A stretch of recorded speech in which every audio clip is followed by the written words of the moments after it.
Welcome to Season 2, Episode 5 of the Superman homepage, My Adventures with Superman podcast, covering Season 2, Episode 5 of the animated series, with the episode titled Most Eligible Superman.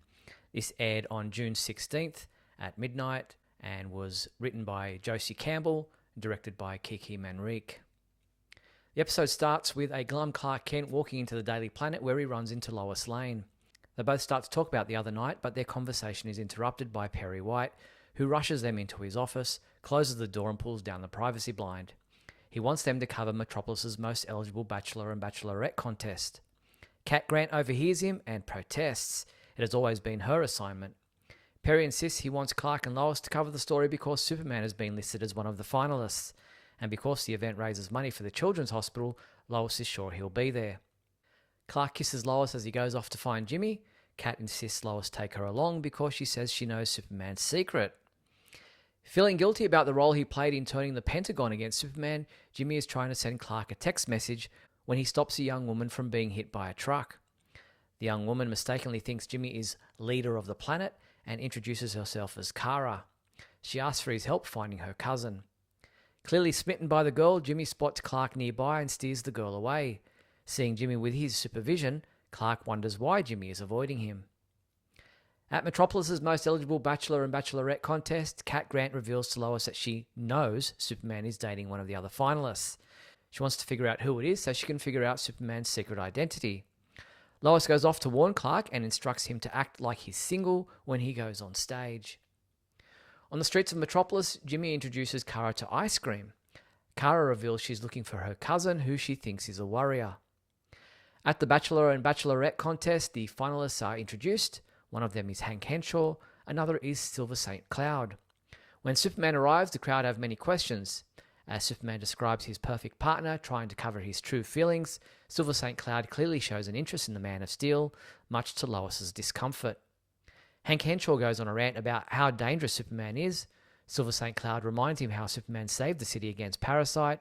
Henshaw warns Superman he knows he's a menace before storming off. As Jimmy spends more of his money showing Cara around Metropolis, the two are obviously enjoying each other's company. Back at the contest, Cat Grant is sure Silver St. Cloud and Superman are a couple. Lois protests. Cat laughs at Lois's insistence that she could be dating Superman. On the roof of the Daily Planet building, Jimmy shows Cara the view, while revealing he's having a difficult time talking to his best friend Clark. Something he says resonates with Cara. Jimmy is ready to go talk to Clark, so he takes Cara to the contest where she's annoyed by the noise and flashing lights. Seeing Superman on stage, Jimmy realizes Cara is Superman's cousin. As she approaches the stage, Superman is announced as Metropolis's most eligible bachelor. When Silver St. Cloud gives Superman a kiss on the cheek, Lois runs off. Superman notices and is about to go after her when Cara steps in front of him. Not knowing who she is, Superman dismisses her and goes after Lois. When Superman asks Lois if she's okay, she reveals everything has been getting to her and spills the beans on Vicky Vale's Gotham Gazette job offer.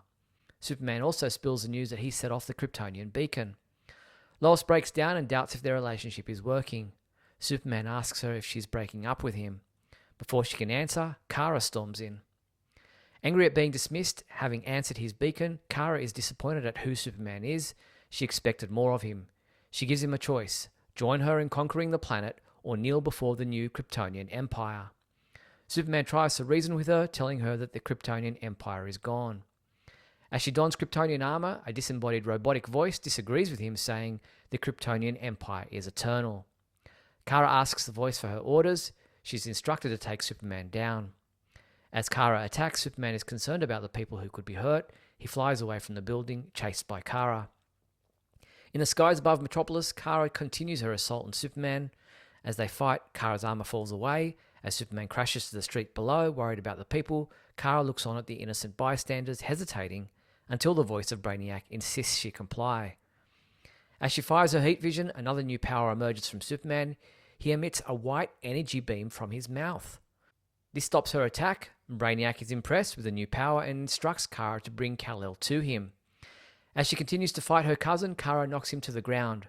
Superman tries to reason with her once more, but she knocks him out. As Jimmy and Lois approach in a helicopter, Cara tells her father that she's en route, encasing Superman in a red energy container. Lois and Jimmy watch on helplessly as Superman is taken into space. I gave this episode a 5 out of 5 rating. I don't know what I was expecting from this version of Supergirl, but it wasn't this. I was glad to see the episode started with Clark and Lois still very much in love and being able to show their feelings for one another. I was worried that the events of last episode would have Clark doubting her feelings for him, and while they obviously have stuff they need to talk about, it's not enough to create a rift between them, although the events of this episode definitely create further tension. I was also happy to see that the people of Metropolis, by and large, are still massive fans of Superman. While there are some key characters who are now of the belief that Superman is a menace, thanks to Lex Luthor's recent speech at last episode's Star Labs Symposium, the general populace still adore him. So much so that he's voted Metropolis's most eligible single.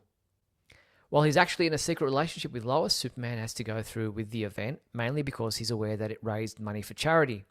While Lois is fine with that at first, her jealousy and uncertainty grow as events escalate, and it culminates in a much-needed conversation between the two of them.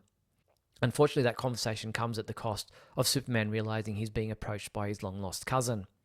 Brushing her off at that moment and her thinking he's soft and unbecoming of the situation she finds him in leads her to confront Superman with animosity.